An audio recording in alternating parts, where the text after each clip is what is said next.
What's up, y'all?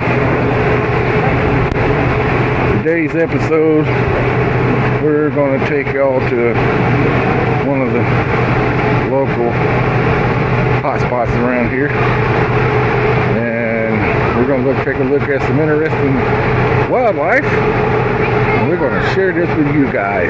So stick around, don't miss the fun.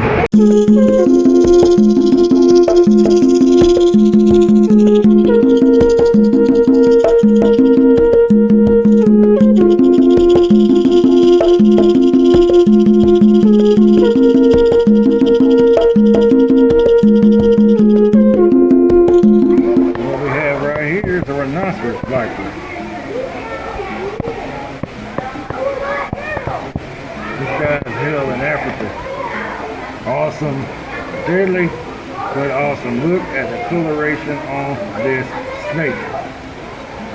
Truly amazing. Truly. Can't find a better design camouflage pattern. Look how gorgeous this is.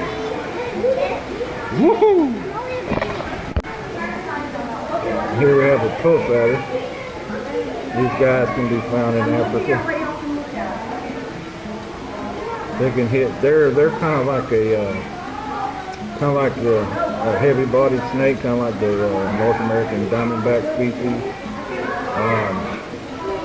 Both Crotalus atox and adamantus.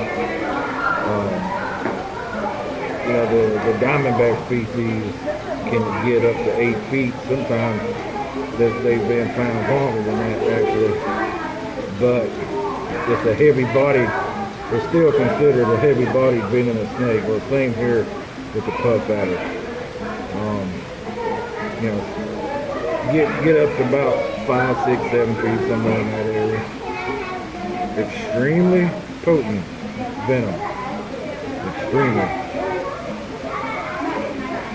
And of course, you know how he got his name. He got his name because when he feels threatened, he puffs his head out, kind of like trying to mimic a cobra. But awesome animal.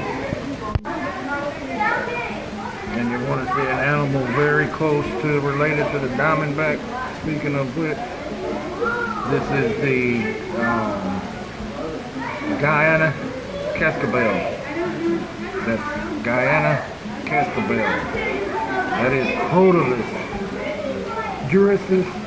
dryanus. Where here in the States, if you look at him, he looks like the eastern and western diamondback here. And he is of the same species, but he's just from South America. Have a go at this bloke. Check out his eyes. I think he just has gorgeous eyes. He's getting kind of drab looking. He might be getting ready to go opaque. Hard to tell with the lighting. Or it could just be he has this gorgeous pearlescent looking eyes. Awesome. This, y'all wanna know what this is? This is one of North America's venomous lizard species. This is the beaded dragon. It can be found in Mexico, parts of Texas, Arizona, etc. Where you have beaded, and you have the Gila monster. They're got a potent venom. How awesome is this? Come and say hello. Hey, buddy. How you doing? Huh? Now I thought you was gonna come say hello to me, but you just come stop short of me under that heat lamp, didn't you? This is Grand Cayman blue iguana. These fellas can hit just like the green iguana. They can hit 6 feet length. Another thing of beauty, people. Another thing of beauty.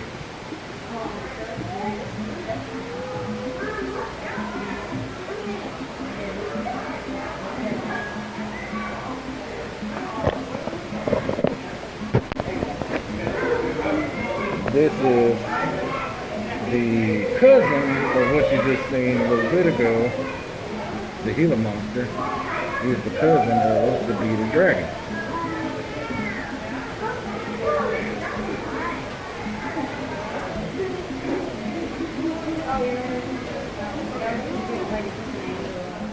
Gorgeous walkway and rock now.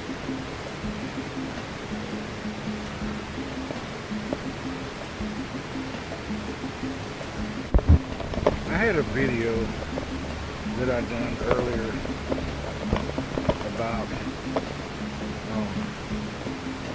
acquiring pets, reptiles in this particular topic, in pet stores, and raising them, growing to really love them and care about them, and faced with a day that comes where you have to get rid of it and you don't know what to do. A lot of those animals back in the exhibit I just showed you moments ago are examples of some of those that are let go because the current owner, and happy with anybody, happy with me. I'm not saying I release, but it could happen. The python. In the pet trade, pythons are big time black market sellers. And people get these pythons when they're only 3 or 4 feet long without doing any research about it first, or simply overlooking that because of the excitement of getting a new snake, period. They don't care. Well, when you acquire these snakes, the big ones that can reach that 20 feet or better length,